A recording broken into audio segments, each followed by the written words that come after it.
En el día de mi divorcio, mi esposo apareció con su amante en la audiencia.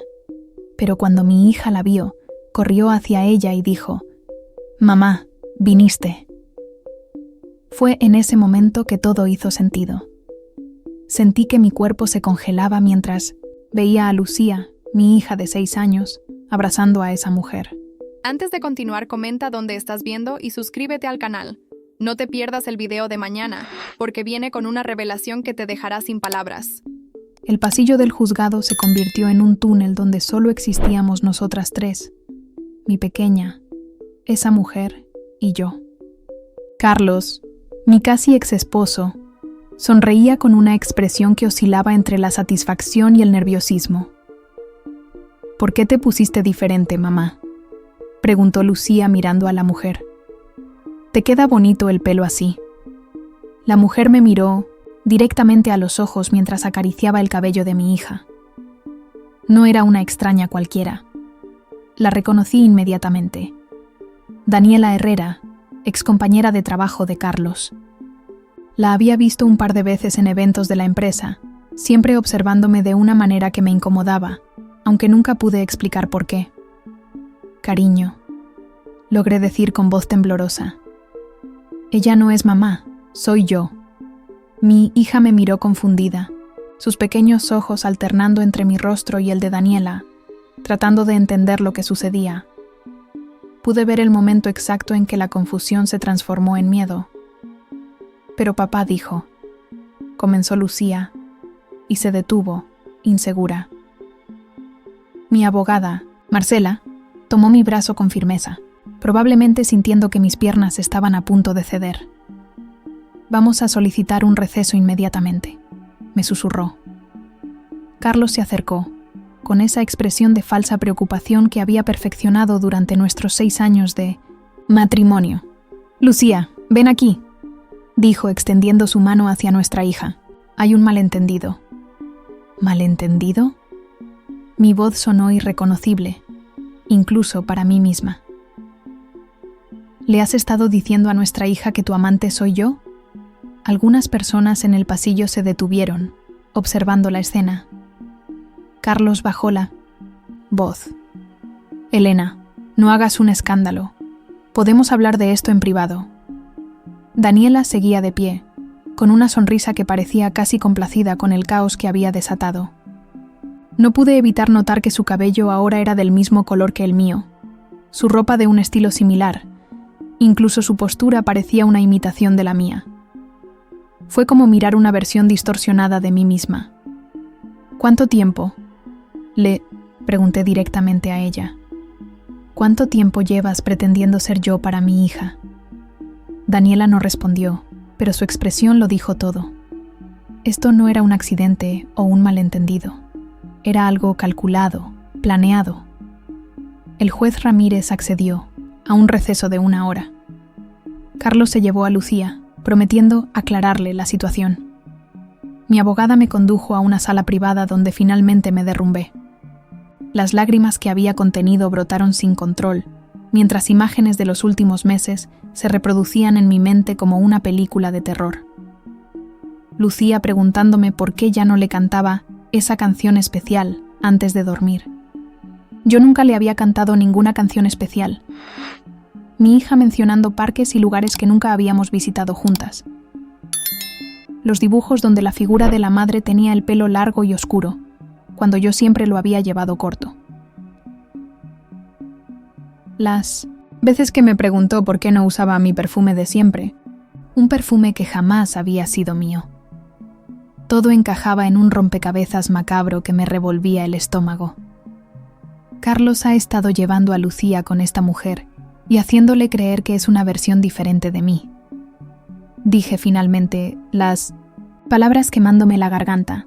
Marcela, con 20 años de experiencia en divorcios, me confesó que nunca había visto algo así.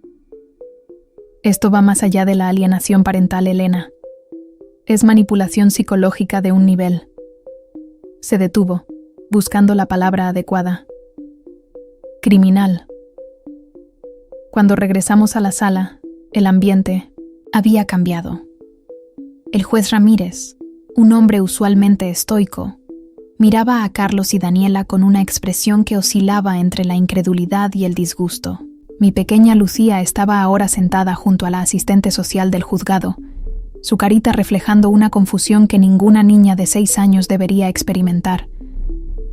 Antes de proceder, comenzó el juez, quiero aclarar que lo sucedido hoy ha cambiado completamente la naturaleza de este caso. Señora Martínez, ¿desea proceder con la audiencia de divorcio o prefiere posponerla?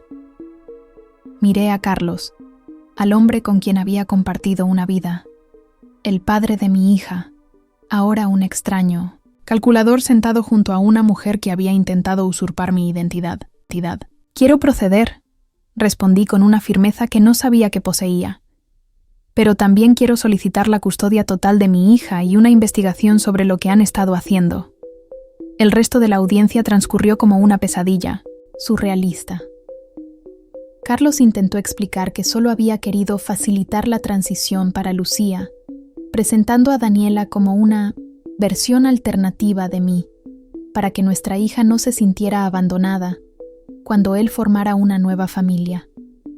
Lo hice pensando en el bienestar de Lucía, insistió, con esa cara de preocupación que ahora veía claramente como la máscara que siempre había sido.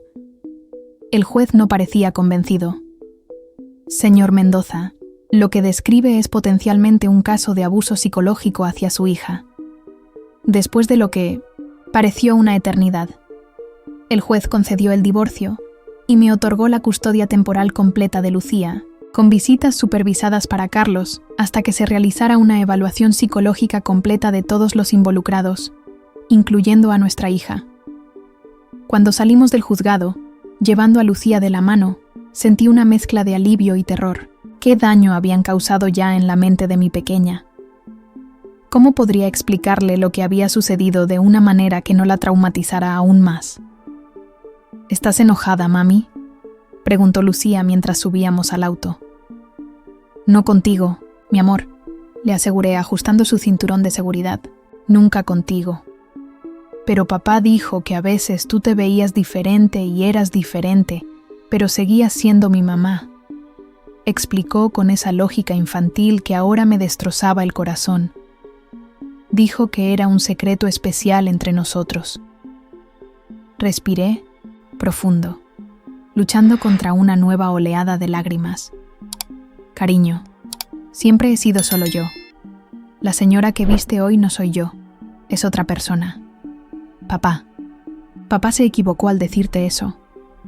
Mi hija frunció el ceño, procesando esta información que contradecía meses de manipulación. Entonces, ¿quién es ella? ¿Por qué tiene fotos mías en su teléfono? Cada palabra era como un cuchillo. ¿Fotos? ¿Qué más había hecho esa mujer? ¿Hasta dónde había llegado esta farsa? Vamos a casa, Lucía. Te prometo que todo va a estar bien. Pero mientras conducía, sabía que nada estaba bien. Mi matrimonio había terminado bajo circunstancias que ni en mis pesadillas más oscuras habría imaginado. Mi hija estaba confundida sobre algo tan fundamental como quién era su madre. Y yo apenas comenzaba a entender la magnitud de la traición que había sufrido. Esa noche, después de acostar a Lucía, que se había quedado dormida sollozando por la confusión, me senté en el suelo de mi habitación y permití que el horror de la situación me consumiera completamente. Entre lágrimas, comencé a revisar mentalmente cada detalle de los últimos meses, cada comentario extraño de mi hija, cada fin de semana que había pasado con Carlos, mientras yo trabajaba turnos dobles para mantener nuestra economía a flote, tras su conveniente reducción de horas en el trabajo. Mi teléfono vibró con un mensaje. Era de un número desconocido. Ella nunca te ha querido como me quiere a mí. Soy mejor madre para Lucía de lo que tú jamás podrías ser. Junto al mensaje había una foto de mi hija dormida en una habitación que nunca había visto, decorada con colores similares a los de su cuarto en nuestra casa. En la imagen se veía parcialmente un marco con una foto donde Daniela abrazaba a mi hija, ambas sonriendo a la cámara. La habitación comenzó a dar vueltas a mi alrededor. Esto no era solo una aventura, no era solo un divorcio complicado. Era algo mucho más retorcido, algo que iba más allá de la traición matrimonial. Esta mujer no solo quería a mi marido, quería mi vida, quería ser yo. Y de alguna manera, con la complicidad de Carlos, había estado ensayando ese papel con la persona más vulnerable e importante de mi mundo, mi hija. Me levanté con determinación renovada. Esto no había terminado.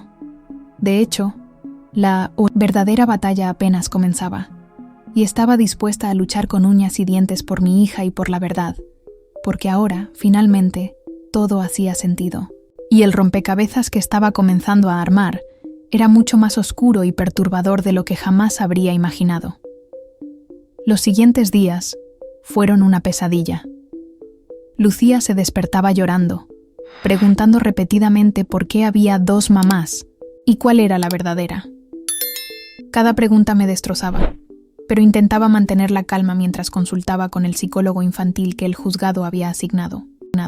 No confrontes directamente las mentiras, me aconsejó el doctor Vega. Solo refuerza la verdad con paciencia y consistencia.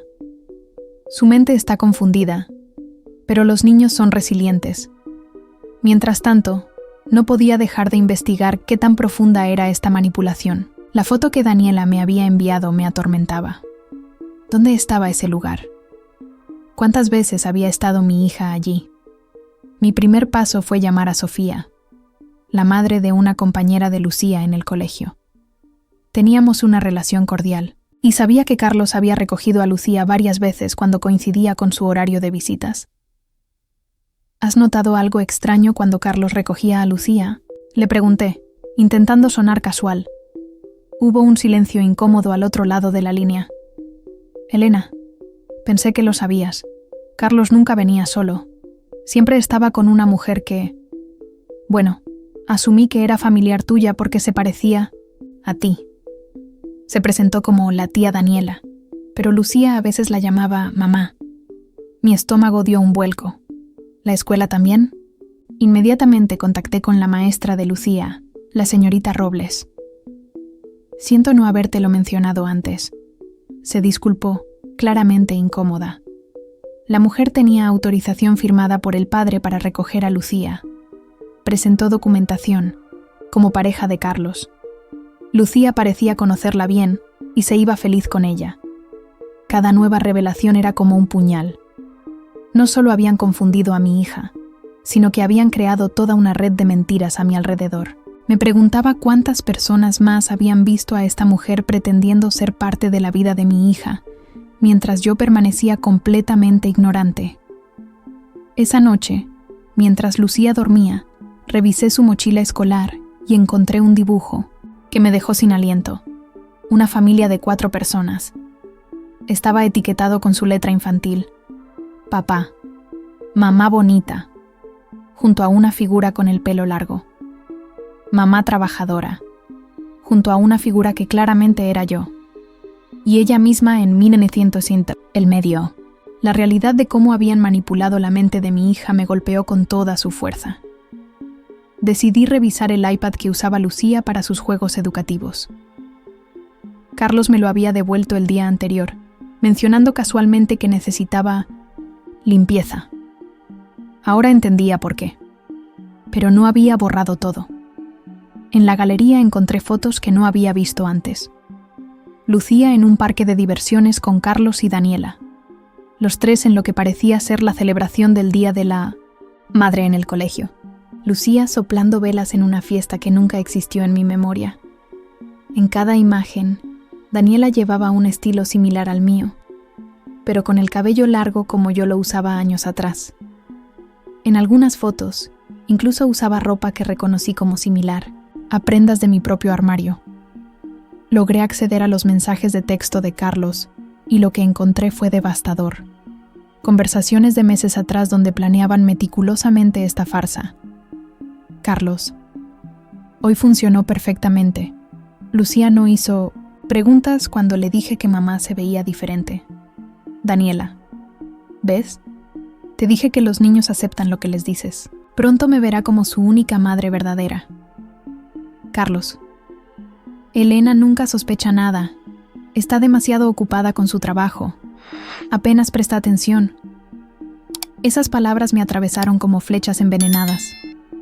¿De verdad era así como me veía Carlos? Como una madre ausente, tan desconectada que ni siquiera notaría que alguien estaba reemplazándome en la vida de nuestra hija.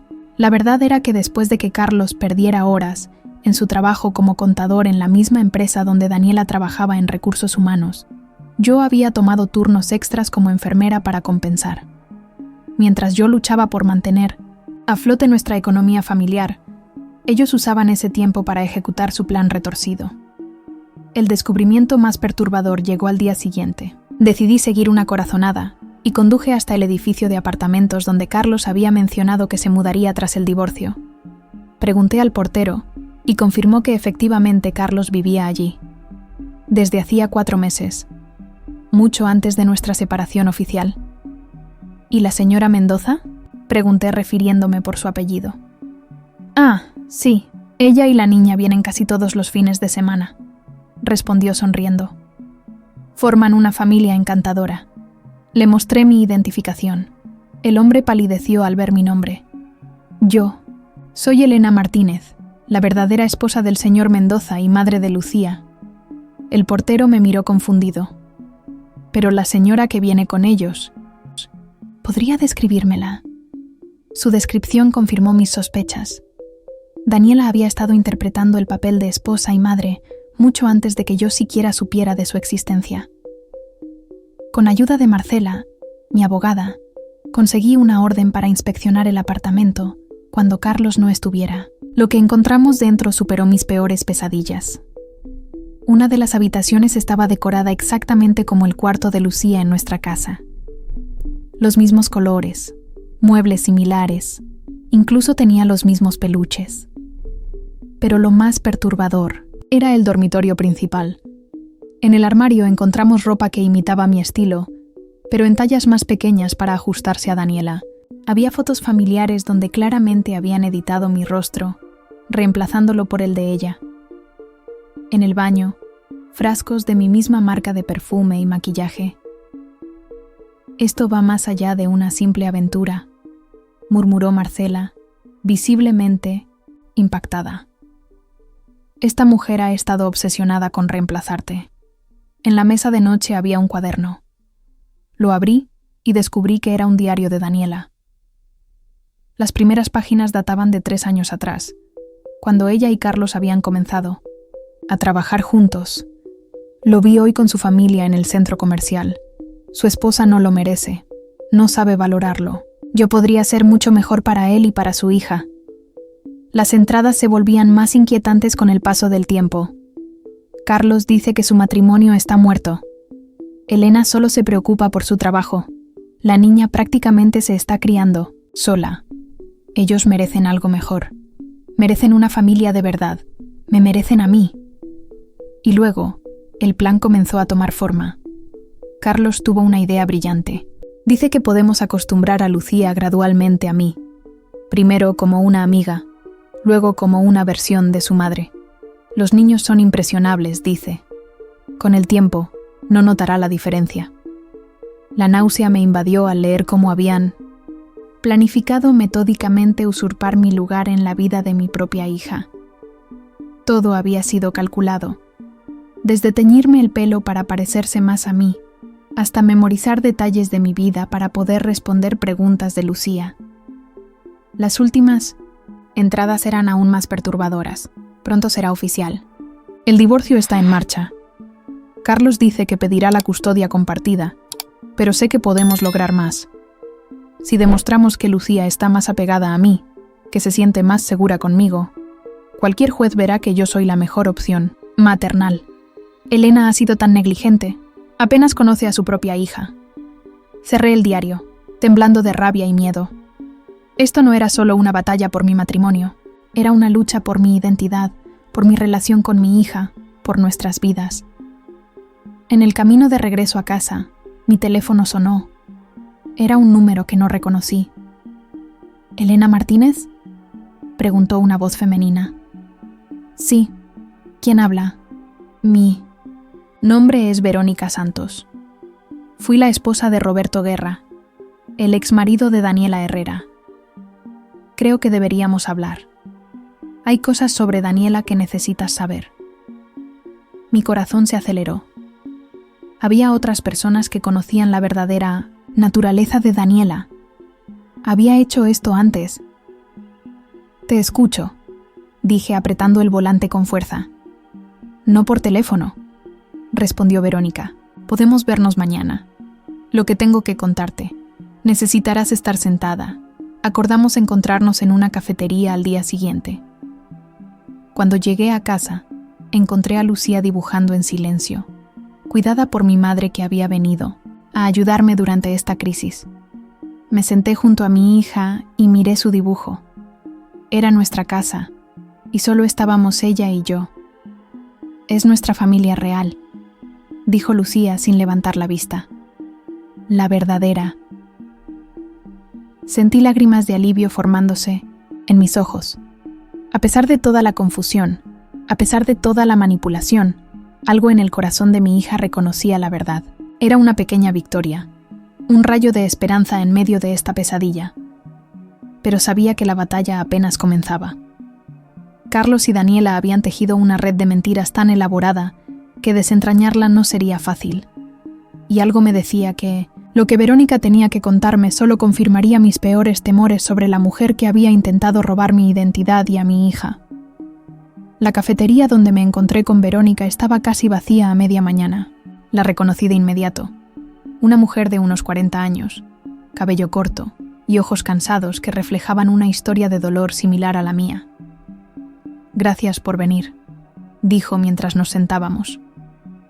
No sabía si debía involucrarme, pero cuando vi la noticia del incidente en el juzgado en el grupo de la empresa donde trabaja mi hermano, supe que tenía que contactarte. ¿Conoces a Daniela?, pregunté, yendo directamente al punto. Verónica soltó una risa amarga. La conozco mejor de lo que quisiera. Daniela destruyó mi familia antes de ir por la tuya. Me contó una historia que me heló la sangre. Roberto, su esposo durante 8 años, había trabajado con Daniela en otra empresa antes de que ella llegara, a la compañía de Carlos. Según Verónica, Daniela no solo había tenido una aventura con Roberto, sino que había comenzado a imitar pequeños detalles de la vida de Verónica, desde su corte de pelo hasta sus aficiones. Al principio pensé que era admiración, ¿sabes? Incluso me sentía halagada, explicó, revolviendo su café sin probarlo. Luego empezó a aparecer en lugares donde yo solía ir, usando ropa similar a la mía. Cuando la confronté, Roberto dijo que estaba siendo paranoica. La situación había escalado cuando Daniela comenzó a formar un vínculo con Mateo, el hijo de 5 años de Verónica y Roberto. Le compraba los mismos juguetes que yo le regalaba, le preparaba los mismos platos. Un día escuché a mi hijo llamarla Mami Dani. Cuando le pregunté, me dijo que papá le había explicado que a veces las mamás podían ser diferentes personas. El paralelismo con mi situación era aterrador. No era una coincidencia, era un patrón. Roberto solicitó el divorcio y la custodia, compartida. Presentó testimonios de expertos que cuestionaban mi estabilidad mental. Decían que yo estaba obsesionada con Daniela por celos, continuó Verónica. Un día, llegué a casa y encontré a Mateo empacando sus cosas. Roberto le había dicho que se iban a vivir con su nueva mamá. ¿Qué hiciste?, pregunté sintiendo un nudo en la garganta. Luché, por supuesto. Contraté al mejor abogado que pude permitirme. Pero Roberto ganaba 4 veces mi salario. Y Daniela sabía exactamente cómo manipular el sistema. Perdí la custodia física principal. Solo podía ver a Mateo los fines de semana alternos. Verónica secó una lágrima solitaria. Después de 1 año, Roberto comenzó a notar comportamientos extraños en Daniela. Se volvió controladora, obsesiva. Un día encontró un álbum lleno de fotos nuestras de antes del divorcio, donde había recortado mi cara y puesto la suya. Finalmente vio lo que yo había tratado de advertirle. ¿Y qué pasó?, pregunté, inclinándome hacia ella. Intentó recuperar la custodia total, presentando evidencia del comportamiento errático de Daniela. 2 semanas después, tuvo un accidente de auto. Los frenos fallaron en una carretera de montaña. La implicación: Quedó suspendida entre nosotras como una nube tóxica. ¿Estás sugiriendo que ella...? No puedo probarlo, interrumpió Verónica. La investigación concluyó que fue un accidente. Roberto sobrevivió, pero quedó con daño cerebral severo. Ahora vive en una institución especializada. Apenas reconoce a Mateo. ¿Y tu hijo? Después del accidente, Daniela desapareció. Simplemente se esfumó, dejando a Mateo traumatizado y confundido. Me tomó 2 años y una fortuna en terapia ayudarlo a procesar todo. Ahora tiene 10 años y todavía tiene pesadillas. Verónica sacó una carpeta de su bolso. Esto es lo que pude reunir sobre ella: su historial laboral, un informe que contrató Roberto antes del accidente, y esto. Me entregó un documento. Oficial. Una orden de restricción que nunca pude hacer efectiva porque no logré encontrarla. Hasta ahora. Revisé los papeles con manos temblorosas. Había detalles inquietantes, periodos inexplicables en el historial de Daniela, referencias a un tratamiento psiquiátrico abandonado, incluso una denuncia anterior por acoso que nunca prosperó. Hay algo más, añadió Verónica. Daniela no puede tener hijos. Según los informes médicos que Roberto consiguió, tiene una condición que le impide concebir. Creo que eso explica, en parte, su fijación con los niños de otros. Al regresar a casa, me sentía físicamente enferma. Lo que había descubierto iba más allá de una simple aventura o incluso de alienación parental. Estábamos lidiando con alguien potencialmente peligroso, alguien que no solo quería a mi esposo, sino a mi hija y mi identidad completa. Marcela recibió toda esta información con una seriedad que reflejaba la gravedad de la situación.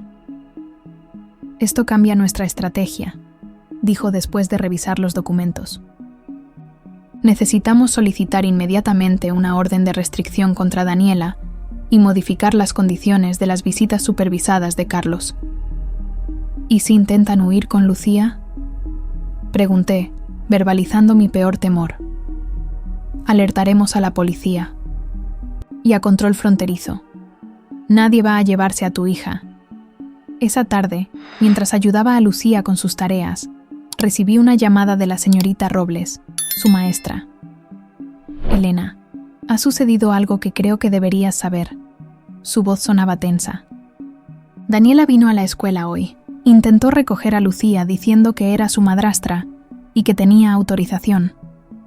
Mi corazón se detuvo. ¿Le entregaron a Lucía? No, por supuesto que no. Después de lo que me contaste, alerté a la dirección. Cuando le dijimos que no, podía llevarse a Lucía, se puso intensa. Tuvimos que llamar a seguridad. Pero antes de irse, dejó esto para Lucía. Al recoger a mi hija, la señorita Robles me entregó un pequeño paquete. Dentro había un brazalete infantil con dijes y una nota. Para mi pequeña princesa. Pronto estaremos juntas para siempre. Con amor, tu verdadera mamá. Sentí como si el aire se volviera concreto en mis pulmones. Esto ya no era un juego psicológico. Era una amenaza directa. Esa misma tarde, presentamos la solicitud de orden de restricción y modifiqué todas las autorizaciones en la escuela de Lucía. Carlos me llamó esa noche, furioso. ¿Cómo te atreves a presentar esas mentiras sobre Daniela?, gritó. Está devastada. Solo quiere formar parte de la vida de Lucía como su futura madrastra. ¿Madrastra?, respondí, intentando mantener la calma. Carlos, le has estado diciendo a nuestra hija que esta mujer soy yo. La has llevado a un apartamento decorado como nuestra casa. La has estado manipulando sistemáticamente. Y ahora sé que no es la primera vez que Daniela hace esto. No sabes de qué hablas. Estás inventando cosas porque no soportas que haya encontrado a alguien mejor. ¿Mejor? ¿Una mujer que está obsesionada con ser yo? Que colecciona versiones de mi ropa, que usa mi perfume, que prácticamente ha creado un santuario para vivir mi vida? ¿Es eso lo que quieres para Lucía? Hubo un silencio prolongado. Daniela solo está tratando de hacer más fácil la transición para Lucía. dijo finalmente, pero noté una vacilación en su voz. Carlos, ¿sabes algo del exmarido de Daniela? ¿De su anterior vida? Otro silencio. Lo que sea que creas saber. Roberto Guerra, interrumpí. Un accidente muy conveniente, justo cuando empezaba a darse cuenta de quién era realmente Daniela. ¿Te ha contado sobre Mateo? ¿Sobre cómo abandonó a un niño que había manipulado para que la viera como su madre? Eso es. Eso no puede ser cierto. La voz de Carlos sonaba menos segura. Verifica los hechos, Carlos. Por el bien de Lucía, por tu propio bien. Daniela no es quien crees que es. Colgué, preguntándome si mis palabras habrían plantado alguna semilla de duda en él. La audiencia para la orden de restricción se fijó para la semana siguiente. Mientras tanto, vivía en constante vigilancia.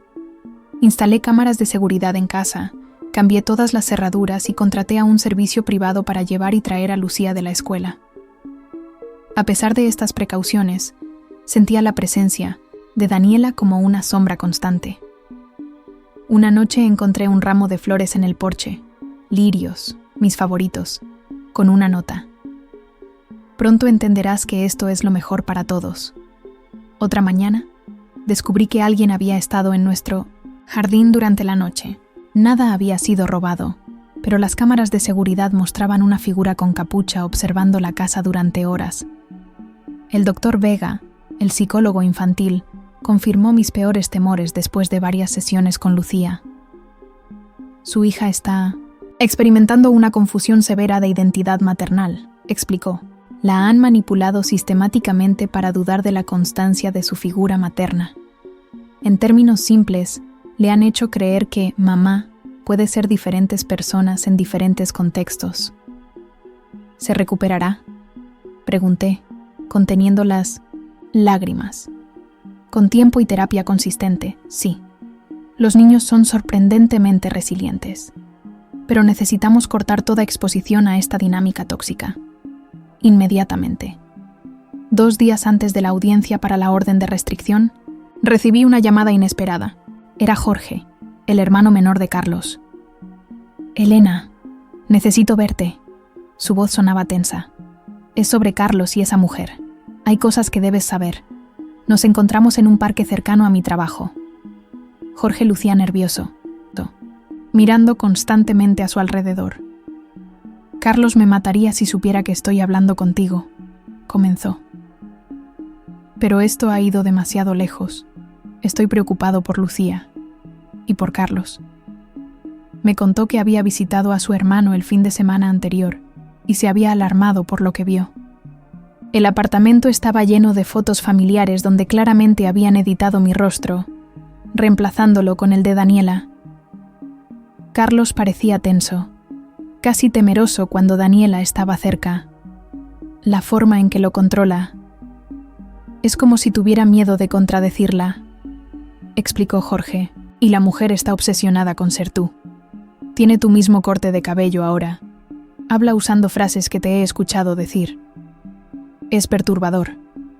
Lo más inquietante, sin embargo, fue lo que Jorge escuchó una noche. Una discusión entre Carlos y Daniela sobre el futuro. Ella dijo algo como: una vez que tengamos a Lucía completamente, nos iremos lejos donde Elena nunca pueda encontrarnos. Seremos una familia real, como siempre debió ser. Un escalofrío recorrió mi espalda.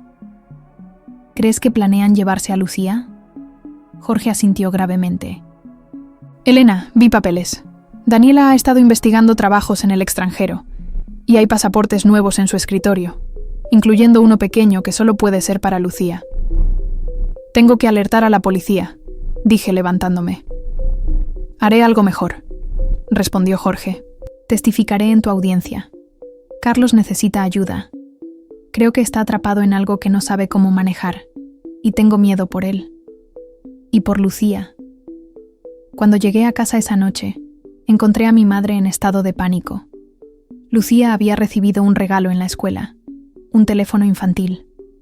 Cuando mi madre lo descubrió y preguntó quién se lo había dado, Lucía respondió: mi otra mamá. Dice que es para que podamos hablar cuando sea el momento especial. Examiné el teléfono con horror. Solo tenía un número programado, etiquetado como Mamá D. Esa noche apenas dormí. Todo indicaba que Daniela y posiblemente Carlos estaban planeando algo inminente. La audiencia para la orden de restricción era en 36 horas. ¿Sería demasiado tarde? Lo que no sabía era que el día siguiente traería un giro que nadie, ni siquiera yo, podría haber anticipado. La mañana siguiente amaneció con una sensación de urgencia que me oprimía el pecho. Después de dejar a Lucía en la escuela, con instrucciones estrictas a la directora sobre vigilancia constante, me dirigí directamente a la estación de policía. El oficial Ramírez, quien había tomado mi denuncia anterior, me recibió con expresión preocupada. «Señora Martínez, hemos revisado la información que nos proporcionó», comenzó. «Efectivamente, hay elementos preocupantes en el comportamiento de Daniela Herrera.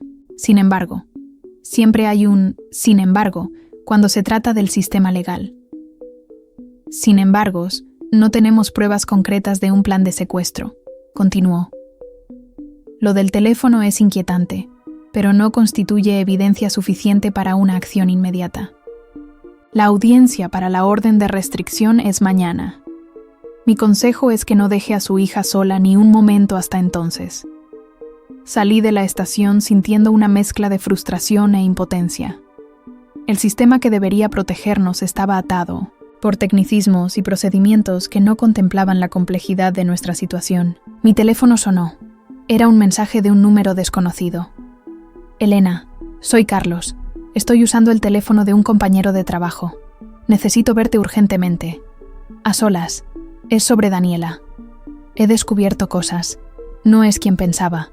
Por favor, no le digas a nadie de este mensaje». Me quedé mirando la pantalla, debatiéndome entre la desconfianza y un destello de esperanza. ¿Era realmente Carlos quien había escrito esto? ¿O era otra manipulación de Daniela? ¿Y si realmente Carlos había comenzado a ver la verdad? Decidí responder con cautela. «¿Cómo sé que eres realmente tú?». La respuesta llegó casi inmediatamente. «En nuestra primera cita, te llevé a la azotea del edificio donde trabajaba mi tío porque decías que querías ver las estrellas en la ciudad. Te regalé un telescopio portátil en nuestro primer aniversario». Era un detalle íntimo que solo Carlos conocía. Acordamos encontrarnos en una cafetería pública cerca de mi trabajo durante mi hora de almuerzo. Cuando llegué, Carlos ya estaba allí, sentado en un rincón alejado pero visible. Se veía diferente, ojeroso, nervioso, mirando constantemente hacia la puerta como temiendo que alguien lo siguiera. «Gracias por venir», dijo cuando me senté frente a él. «No estaba seguro de que confiarías en mí». «No confío en ti», respondí sinceramente. «Pero estoy dispuesta a escuchar». Carlos pasó una mano temblorosa por su cabello, un gesto que conocía bien de nuestros años juntos. Era lo que hacía cuando estaba verdaderamente angustiado. «He cometido un error terrible», comenzó. Creí que estaba haciendo lo correcto para Lucía. Daniela me convenció de que sería más fácil para ella si la transición era gradual, si no sentía que estaba perdiendo a su madre, sino ganando una versión mejorada. «¿Te escuchas cuando hablas?», interrumpí. «¿Cómo pudiste pensar que confundir a nuestra hija sobre algo tan fundamental como quién es su madre podría ser lo correcto?» Lo sé. Sus ojos se llenaron de lágrimas. «No tengo excusa, Daniela. Ella tiene una manera de presentar las cosas que parece razonable en el momento. Es persuasiva, y yo estaba vulnerable después de que decidimos separarnos». «¿Persuasiva?» «Carlos, has permitido que una mujer con evidentes problemas mentales manipule a nuestra hija».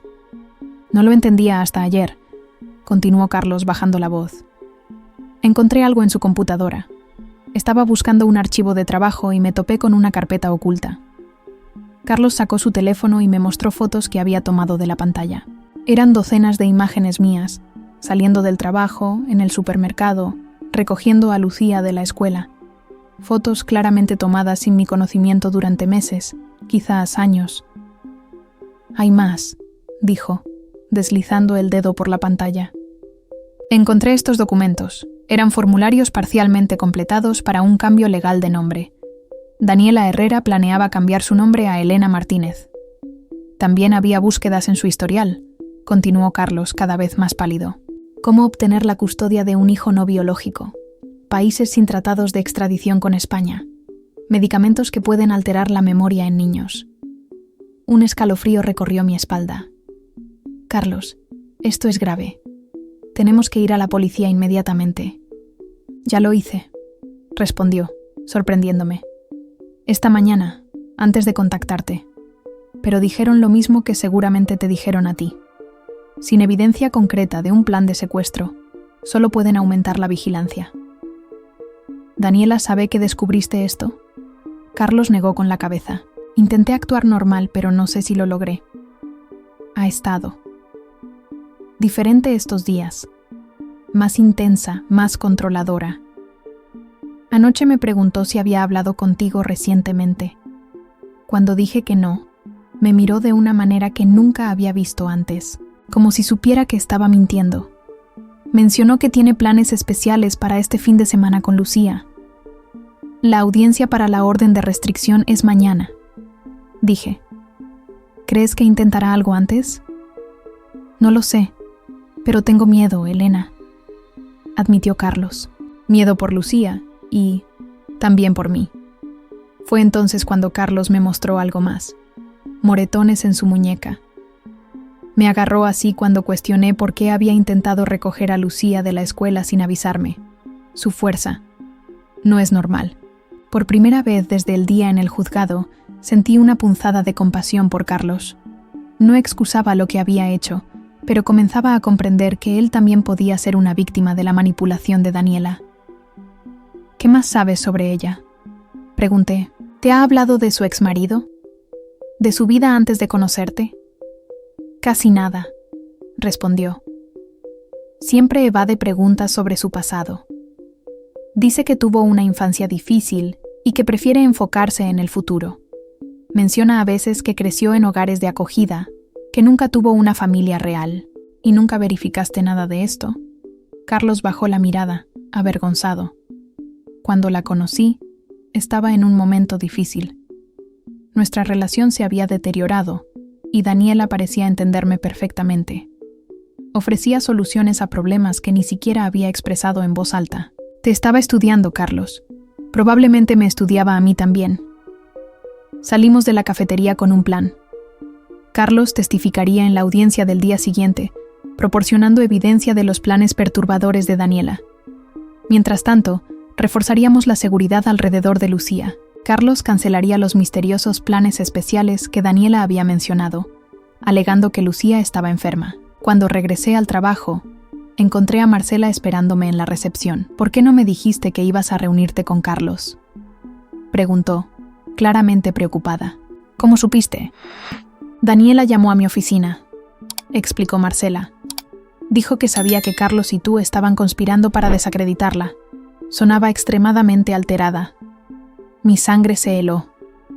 ¿Cómo se había enterado Daniela de nuestra reunión? ¿Qué más dijo? Amenazó con presentar cargos por difamación, pero lo más preocupante fue lo último que dijo antes de colgar. Dile a Elena que disfrute a Lucía mientras pueda. No perdimos tiempo. Llamé inmediatamente a la escuela de Lucía. Necesito hablar con mi hija ahora mismo, le dije a la Mina, secretaria con urgencia. La niña Lucía no está en la escuela hoy, señora Martínez, respondió la mujer confundida. Su tía vino a recogerla hace una hora. Dijo que tenían una cita médica. ¿Qué tía?, pregunté, aunque ya sabía la respuesta. Lucía no tiene tías en la ciudad. La señorita Herrera. Tenía una autorización firmada por el padre, el Lawson. Mundo se desplomó bajo mis pies. La autorización debía ser falsa o antigua, pero eso no importaba ahora. Lo único importante era que Daniela tenía a Lucía. Las siguientes horas fueron un torbellino de actividad frenética. La policía emitió una alerta, se revisaron cámaras de tráfico, se establecieron controles en estaciones de tren y aeropuertos. Carlos estaba devastado, culpándose y jurando que no había firmado ninguna autorización reciente. Fue Jorge, el hermano de Carlos, quien proporcionó la primera pista concreta. Daniela mencionó una casa en la costa cuando hablamos la semana pasada, dijo. Un lugar especial donde planeaba llevar a su nueva familia. Creo que dijo algo sobre Almuñécar. No era mucho, pero era algo. La policía concentró su búsqueda en esa área, mientras yo me consumía en una agonía de espera e incertidumbre. Cada minuto que pasaba era un minuto en que mi hija estaba con una mujer mentalmente inestable que quería usurpar mi identidad. Entonces, a media tarde, recibí una llamada de un número desconocido. La voz infantil al otro lado me devolvió momentáneamente la vida. «Mami», era Lucía sonando confundida y asustada. «Cariño, ¿dónde estás? ¿Estás bien?» «No sé dónde estamos», respondió en voz baja, como si temiera ser escuchada. «Es una casa grande cerca del mar. Mamá Dani dice que nos vamos de viaje, pero yo quiero ir a casa». «Escúchame, amor», dije, tratando de mantener la calma. «¿Puedes ver algo por la ventana? ¿Hay algo especial que puedas describirme?» «Hay una iglesia con una torre puntiaguda y un faro a lo lejos. Eres muy valiente y muy lista, mi amor. ¿Cómo me estás llamando?» «Con el teléfono que me dio mamá Dani. Me dijo que te llamara para decirte que estamos bien y que no te preocupes porque pronto seremos una familia feliz. Pero yo quiero ir a casa contigo, mami». En ese momento, escuché la voz de Daniela en el fondo. «Lucía, ¿con quién hablas, cariño?» La llamada se cortó abruptamente. Transmití esta información a la policía inmediatamente. La descripción de la iglesia y el faro ayudaron a delimitar la búsqueda a un área específica de Almuñécar. Mientras los oficiales se dirigían allí, yo no podía quedarme simplemente esperando.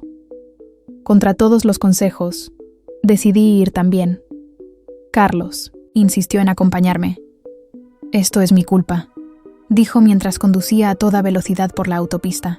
Daniela nunca hubiera llegado tan lejos si yo no le hubiera dado acceso a Lucía, si no hubiera sido tan estúpido y egoísta. «Ahora no es momento para culpas», respondí, aunque una parte de mí aún lo culpaba intensamente. «Tenemos que encontrar a Lucía antes de que Daniela pueda llevársela más lejos. ¿Qué crees que planea hacer?» Basándome en lo que hemos descubierto, creo que planea crear una nueva identidad para sí misma, para ti y para Lucía. Una donde ella sea la madre, la esposa perfecta, y donde yo no exista. Llegamos a Almuñécar al anochecer.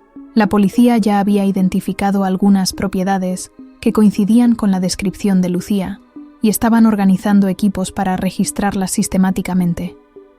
Fue en ese momento cuando recibí otro mensaje, esta vez de Daniela directamente. «Elena, sé que estás aquí. Puedo verte desde la ventana. Siempre fuiste tan predecible. Si intentas entrar o si veo a cualquier policía acercarse, nos irnos inmediatamente, y nunca volverás a ver a Lucía. Solo quiero hablar contigo, mujer a mujer. Ven sola a la Casa Azul al final de la calle del Faro. Tienes 10 minutos». Le mostré el mensaje al oficial a cargo, quien inmediatamente comenzó a coordinar un perímetro discreto alrededor de la casa identificada. Pero sabía que Daniela no estaba fanfarroneando. Si detectaba cualquier operación policial, encontraría la manera de escapar con Lucía. «Voy a entrar», anuncié. «Es demasiado peligroso», protestó Carlos. «Esta mujer está claramente desequilibrada». «Es nuestra hija», respondí simplemente. «Haré lo que sea necesario». Mientras me preparaba para enfrentar a la mujer que había intentado robar mi vida, no sabía que lo que encontraría dentro de esa casa cambiaría para siempre mi comprensión de esta pesadilla. He desarrollado el 4º capítulo, profundizando en la historia. Carlos finalmente comienza a ver la verdadera naturaleza de Daniela y se convierte en un aliado inesperado para Elena. La situación se vuelve crítica cuando Daniela secuestra a Lucía, llevándola a una casa en la costa, y Elena debe enfrentar directamente a la mujer que ha intentado usurpar su identidad como madre. La Casa Azul se alzaba solitaria contra el cielo crepuscular, con el faro visible a lo lejos, tal como Lucía había descrito. Mi corazón latía tan fuerte que parecía querer escapar de mi pecho mientras me acercaba a la puerta. Había dejado a Carlos y a los oficiales con instrucciones claras. Si no salía en 20 minutos, debían entrar, sin importar las consecuencias. Antes de que pudiera tocar, la puerta se abrió. Daniela estaba allí, con una sonrisa tranquila que contrastaba con la locura que reflejaban sus ojos. «Elena, por fin nos conocemos apropiadamente», dijo, como si fuéramos viejas amigas reuniéndonos para tomar café. «Pasa, Lucía está tomando una siesta». El interior de la casa era otro escenario surrealista. Fotos familiares decoraban las paredes, pero en todas ellas mi rostro había sido reemplazado meticulosamente por el de Daniela. Era como entrar en una versión distorsionada de mi propia vida. «¿Dónde está mi hija?», pregunté ignorando su falsa cordialidad. «Nuestra hija está descansando», corrigió Daniela, guiándome hacia la sala. «El viaje la cansó. Siéntate. Tenemos mucho de qué hablar». Cada fibra de mi ser quería correr a buscar a Lucía, pero sabía que tenía que mantener la calma. Daniela parecía inestable, y cualquier movimiento brusco podría empeorar la situación. «No hay nada de qué hablar», respondí, sentándome cautelosamente. «Has secuestrado a mi hija. La policía tiene rodeada la casa. Esto termina ahora». Daniela soltó una risa que me erizó la piel. «Siempre tan dramática, Elena. No es secuestro cuando un padre lleva a su hija de paseo. Carlos me dio autorización. Carlos está afuera esperando. Él no te autorizó a hacer esto». Su expresión cambió. Instantáneamente, la máscara de amabilidad resbalando para revelar algo oscuro y furioso. «Carlos es débil. Siempre lo ha sido. Por eso te eligió a ti en primer lugar. Alguien predecible y aburrida. Alguien que nunca lo desafiaría. ¿Y por eso quieres ser yo?», pregunté, intentando entender la lógica retorcida en su mente. «¿Por qué no simplemente ser tú misma con él?». Daniela se acercó, sentándose frente a mí con una intensidad inquietante. «Nunca entenderías lo que es no tener una identidad propia», dijo en voz baja. «Crecer siendo nadie, invisible. La niña que nadie quería, adoptar, que pasaba de hogar en hogar, observando familias felices desde afuera, siempre preguntándome por qué no podía tener eso. Su historia sonaba ensayada, como si la hubiera contado muchas veces, perfeccionándola para generar simpatía. Eso no justifica lo que le has hecho. A mi hija», respondí. «La has confundido, le has mentido». «Le he dado amor», exclamó Daniela golpeando la mesa con la palma. «Más amor del que tú jamás podrías darle. Mientras tú trabajabas turnos dobles, yo le leía cuentos. Mientras tú estabas ausente, yo la consolaba cuando tenía pesadillas. Todo a mis espaldas, haciéndote pasar por mí», le recordé. «Eso no es amor, Daniela, es obsesión». Vi un destello de algo en sus ojos. Duda, quizás, pero desapareció tan rápido como llegó. «No tienes idea de lo que es el amor verdadero», murmuró.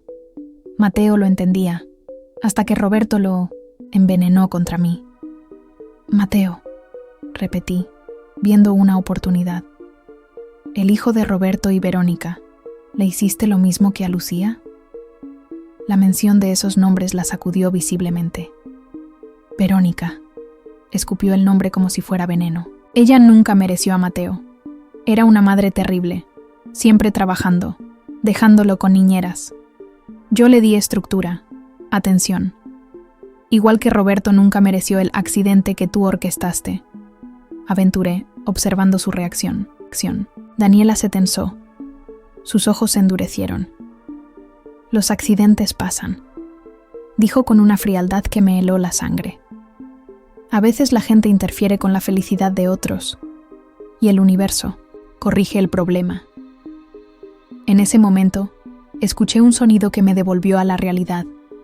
La voz somnolienta de Lucía llamando: «Mamá, Dani, tengo sed». Daniela se levantó inmediatamente, su expresión transformándose en una máscara de dulzura, maternal. «Ya voy, cariño. No te muevas», advertí, poniéndome de pie. Iré yo. No lo harás, respondió Daniela, y de repente tenía un cuchillo en la mano. Siéntate, Elena. Esto podría haber sido civilizado. Podríamos haber llegado a un acuerdo, pero ahora veo que nunca entenderás. Mi mente trabajaba frenéticamente, calculando distancias, buscando salidas. Carlos y la policía intervendrían pronto, pero ¿sería demasiado tarde? Daniela, dije, manteniendo la voz calmada. Piensa en lo que estás haciendo. Ahora mismo es secuestro. Si me haces daño, será mucho peor. ¿Peor que qué?, preguntó con una risa amarga. ¿Que volver a ser nadie? ¿Que perder otra oportunidad de tener una familia? No hay nada peor que eso. ¿Mami? La voz de Lucía sonó más cerca. Un momento después, apareció en la entrada de la sala, frotándose los ojos. «Mami». Con el grito de alegría, Lucía corrió hacia mí, ignorando completamente a Daniela. Este momento de distracción fue todo lo que necesité. Me agaché para recibir a mi hija, levantándola en mis brazos y retrocediendo rápidamente. Daniela avanzó hacia nosotras, el cuchillo aún en su mano. «Lucía, ven con mamá Dani ahora», ordenó, su voz temblando entre la rabia y la desesperación. «Nos vamos de viaje, ¿recuerdas? El viaje especial que te prometí». Lucía se aferró a mí con más fuerza, escondiendo su rostro en mi cuello.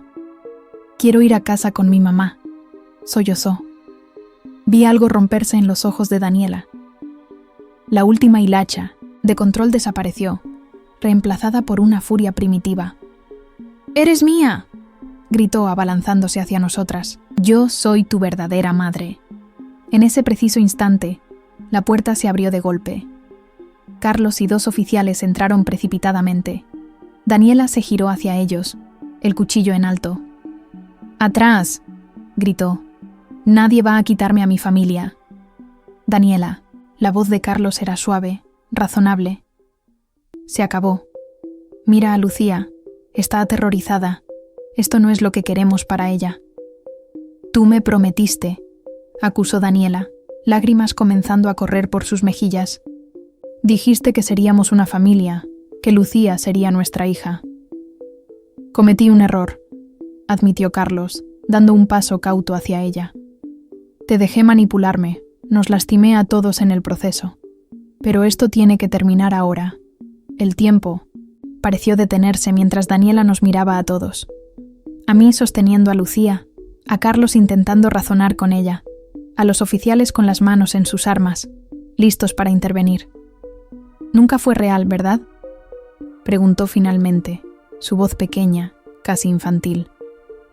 «Todas esas promesas, esos planes, solo me estabas utilizando. Necesitas ayuda, Daniela», dijo Carlos. «El tipo de ayuda que ninguno de nosotros puede darte». Con un grito desgarrador, Daniela se lanzó hacia adelante, el cuchillo apuntando no hacia mí o Lucía, sino hacia Carlos. Todo sucedió en cámara lenta. Los oficiales avanzando, Carlos tropezando hacia atrás, el destello metálico del cuchillo. Me giré, protegiendo a Lucía con mi cuerpo, susurrándole que cerrara los ojos. Escuché gritos, forcejeo, el sonido de algo o alguien cayendo al suelo. Cuando volví a mirar, Daniela estaba inmovilizada por los oficiales, el cuchillo ahora en el suelo. Carlos estaba contra la pared, pálido pero ileso. La hoja apenas había rozado su brazo, dejando un pequeño corte que ya comenzaba a sangrar. «Se acabó», dijo uno de los oficiales mientras esposaba a Daniela. Daniela Herrera queda detenida por secuestro de menor, intento de agresión con arma blanca y falsificación de documentos. Mientras la arrastraban hacia la puerta, Daniela me miró una última vez. La máscara había caído completamente, revelando algo que nunca esperé ver: vulnerabilidad absoluta. Solo quería ser amada. Susurró. Ser alguien para alguien. No pude responder. No había respuesta adecuada para el abismo de vacío que había vislumbrado en ella. Los días siguientes pasaron en un torbellino de declaraciones policiales, evaluaciones psicológicas para Lucía y el inicio de un largo proceso judicial. Daniela fue enviada a una institución psiquiátrica pendiente de juicio, diagnosticada con múltiples trastornos que explicaban, aunque no justificaban, sus acciones. La audiencia para la custodia, una semana después, fue sorprendentemente sencilla. Carlos no solo retiró su solicitud de custodia compartida, sino que admitió ante el juez su participación en lo que describió como la manipulación psicológica más grave que puede sufrir un niño. Su señoría, dijo, la voz quebrada por la emoción. He cometido errores imperdonables como padre. Permití que mi hija fuera manipulada por razones egoístas, poniéndola en peligro físico y emocional. No merezco la custodia compartida. Solo pido la oportunidad de reconstruir mi relación con ella, bajo los términos que su madre considere adecuados y con la supervisión profesional que el tribunal estime necesaria. El juez Ramírez, el mismo que había presidido nuestra audiencia de divorcio, me miró con una expresión que mezclaba respeto y compasión. Señora Martínez, rara vez he visto a alguien enfrentar circunstancias tan extraordinarias con tanta fortaleza y dignidad. La custodia total le será concedida, con visitas supervisadas para el padre, según el esquema propuesto por los profesionales que ya están trabajando con su hija. Salimos del juzgado con una sensación que no había experimentado en mucho tiempo. Paz.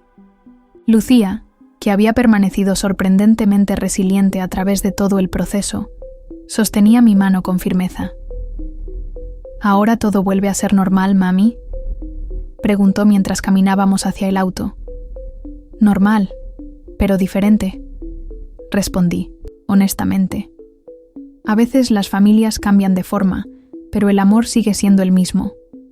Carlos se acercó a nosotras, manteniendo una distancia respetuosa. Elena, comenzó claramente incómodo. Sé que ninguna disculpa será suficiente. Lo que hice, lo que permití que pasara. Tendrás mucho tiempo para demostrar tu arrepentimiento, interrumpí. No a mí, sino a Lucía. Ella te necesita como padre, Carlos. Un padre real, no la versión manipulada por Daniela, asintió solemnemente. Lo sé, y haré todo lo que esté en mis manos para ser ese padre que merece. Cuando nos despedimos, vi algo en sus ojos que no había notado en años. El hombre que una vez había amado, el hombre que había estado perdido bajo capas de egoísmo y manipulación. No sabía si alguna vez podría perdonarlo completamente, pero por el bien de Lucía, estaba dispuesta a intentar construir una relación de coparentalidad basada en el respeto mutuo. Esa noche, mientras acostaba a Lucía, me preguntó algo que me tomó por sorpresa. ¿Qué va a pasar con mamá Dani? Me senté junto a ella, buscando las palabras adecuadas. Daniela está enferma, cariño. No del tipo de enfermedad que se cura con medicinas comunes, sino del tipo que afecta cómo piensa y siente. Está recibiendo ayuda de doctores especiales. Ella decía que me quería, reflexionó Lucía. ¿Eso era mentira? Creo que te quería a su manera, respondí cuidadosamente. Pero a veces, cuando las personas están enfermas de esa forma, confunden el amor con la posesión. No entienden la diferencia entre amar a alguien y querer ser dueño de alguien. Lucía procesó esto en silencio por un momento, como cuando Miguel de mi clase quería que su dibujo fuera igual al mío y lo rompió cuando no pudo copiarlo. Sonreí ante la sorprendente claridad de su analogía infantil. Algo así, pero mucho más complicado.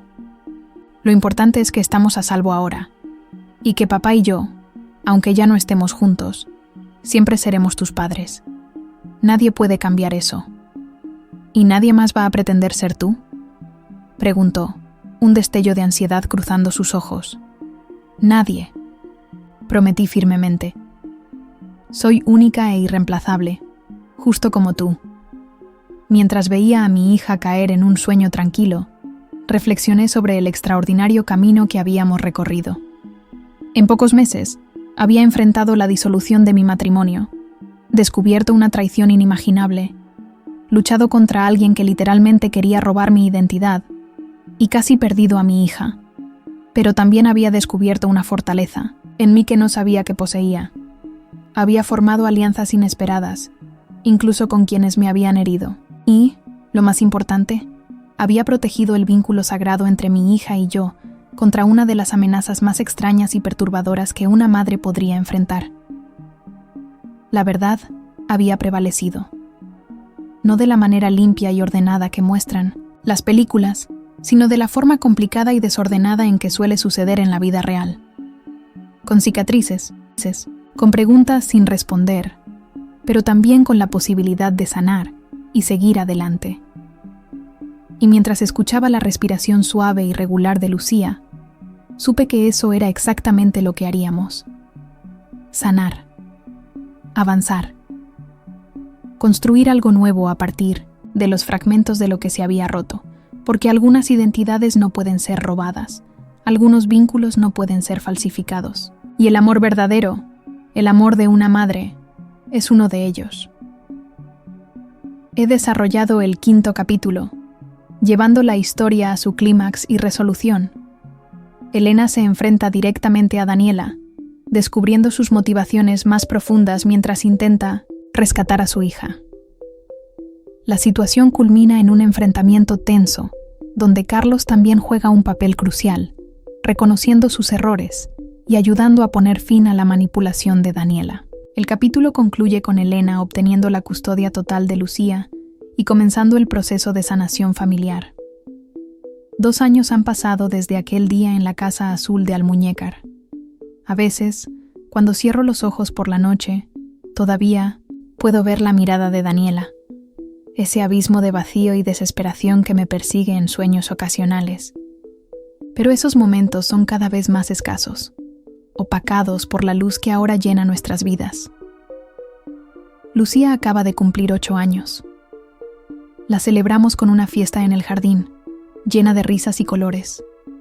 Verla soplar las velas, rodeada de amigos, con esa sonrisa que ilumina el mundo, me confirma que los niños tienen una capacidad extraordinaria para sanar. Los primeros meses después del incidente fueron difíciles. Las pesadillas eran frecuentes. Lucía se despertaba gritando, confundida sobre quién era su verdadera madre. Se aferraba a mí durante horas, como temiendo que desapareciera si me soltaba. El doctor Vega, que continuó como su terapeuta, me aseguró que era parte del proceso. El trauma no desaparece de la noche a la mañana, me explicó durante una de nuestras sesiones conjuntas. Pero cada día que Lucía experimenta estabilidad y verdad, las mentiras pierden un poco más de poder. Así fue. Gradualmente, las pesadillas disminuyeron. Las preguntas ansiosas, ¿tú eres mi mamá de verdad? ¿Mamá Dani va a volver?, se hicieron menos frecuentes. El arteterapia resultó especialmente efectivo. A través de sus dibujos, Lucía procesó emociones que no podía expresar con palabras. Uno de esos dibujos cuelga enmarcado en mi habitación. Una figura grande, yo, protegiendo a una pequeña, ella, de una sombra oscura que se desvanece en los bordes del papel. Las personas malas no pueden lastimarnos porque tú eres fuerte, escribió debajo con su letra infantil. Esa simple declaración de fe en mí como su protectora me dio fuerzas en los momentos más difíciles. La relación entre Lucía y Carlos también ha evolucionado de maneras que no hubiera creído posibles. Las primeras visitas supervisadas fueron incómodas, cargadas de tensión y desconfianza. Carlos, visiblemente nervioso, intentaba compensar con regalos y promesas extravagantes. No necesita más cosas, le dije después de una de esas visitas. Necesita saber que puede confiar en ti de nuevo.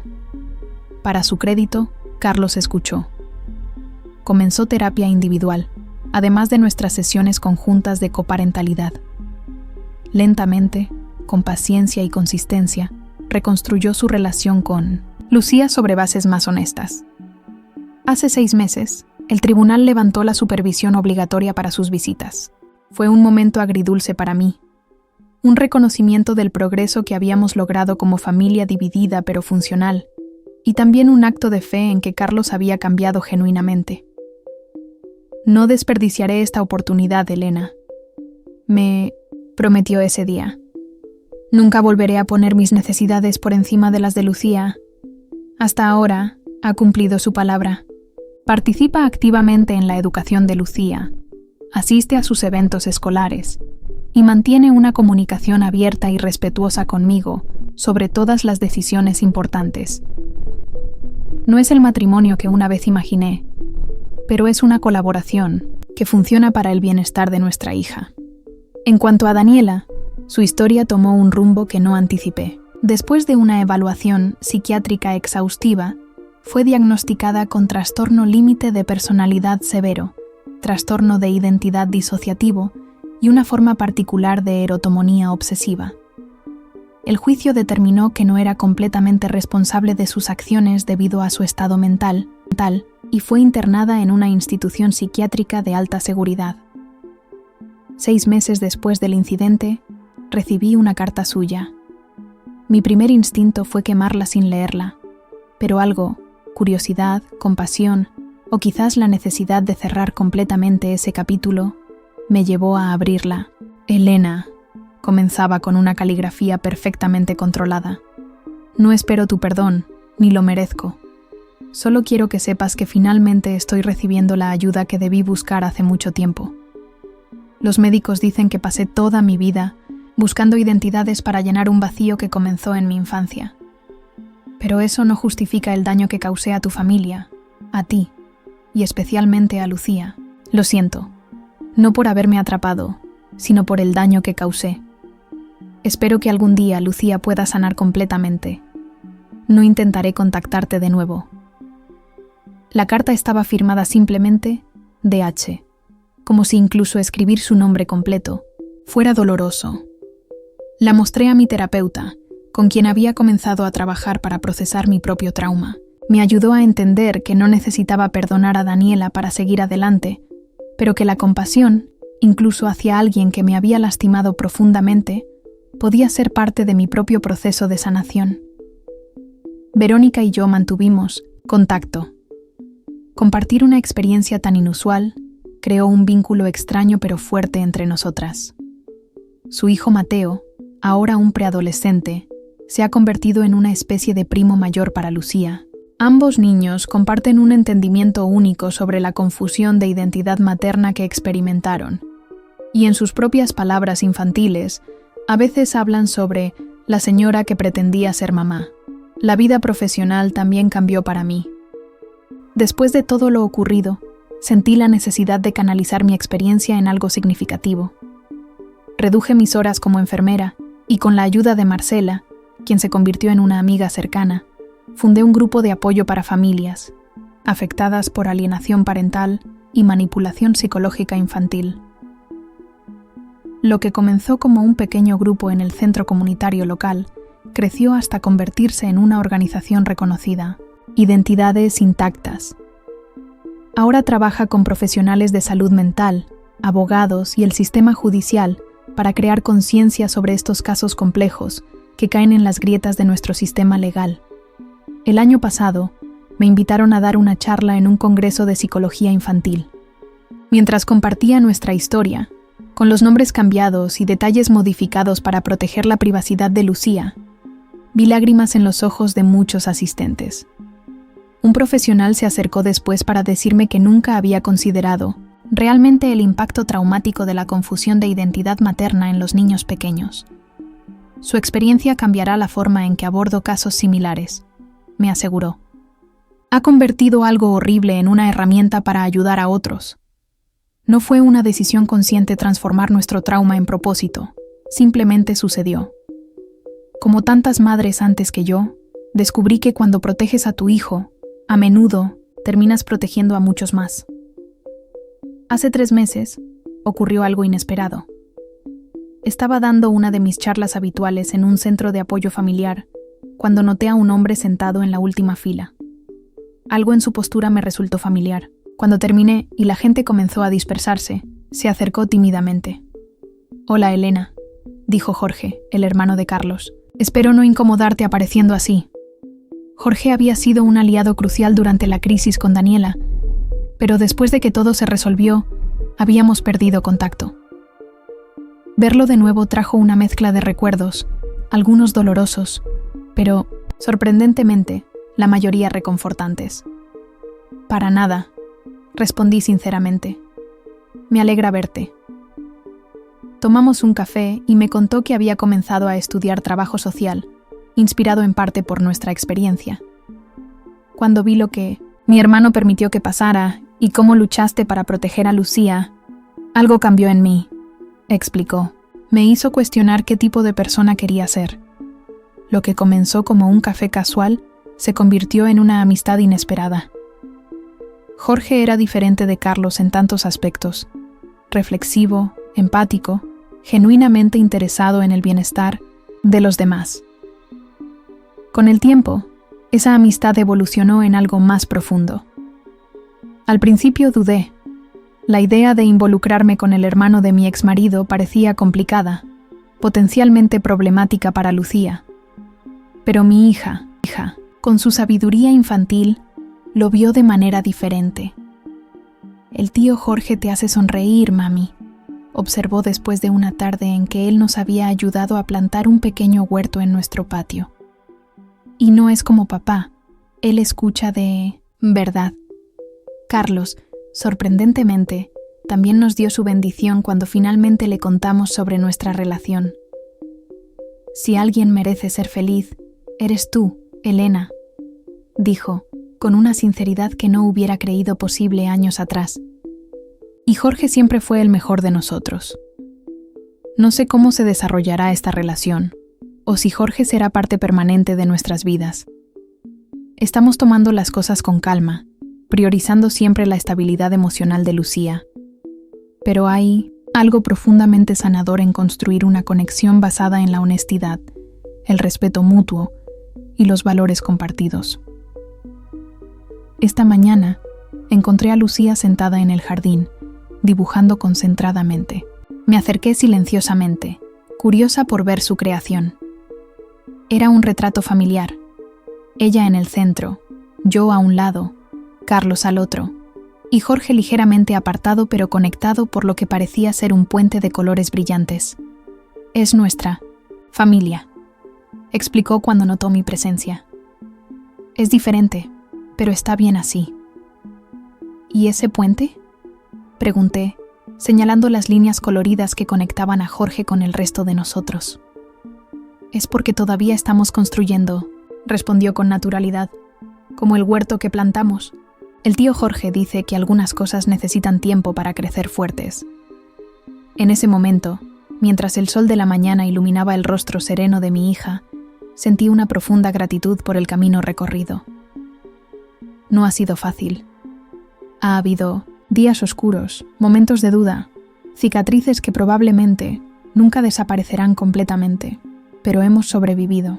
Más que eso, hemos encontrado formas de transformar el dolor en crecimiento, la traición en sabiduría, el miedo en fuerza. La pesadilla que comenzó aquel día en el juzgado, cuando vi a mi hija correr hacia una extraña llamándola mamá, se ha convertido en un capítulo cerrado de nuestra historia. Un capítulo doloroso pero importante, que nos enseñó el verdadero significado de identidad, familia y amor incondicional. Nadie puede usurpar el lugar de una madre en el corazón de su hijo. Esa es la verdad que Daniela nunca entendió, la verdad que Carlos tuvo que aprender de la manera más difícil, la verdad que me sostuvo en los momentos más oscuros. Y es la verdad que ahora guía cada paso en nuestro camino hacia adelante. Un camino que, aunque marcado por cicatrices del pasado, se abre hacia un futuro lleno de posibilidades, de amor auténtico y de identidades intactas. Porque al final, eso es lo que nos define. No las tormentas que hemos enfrentado, sino cómo elegimos reconstruir después de ellas.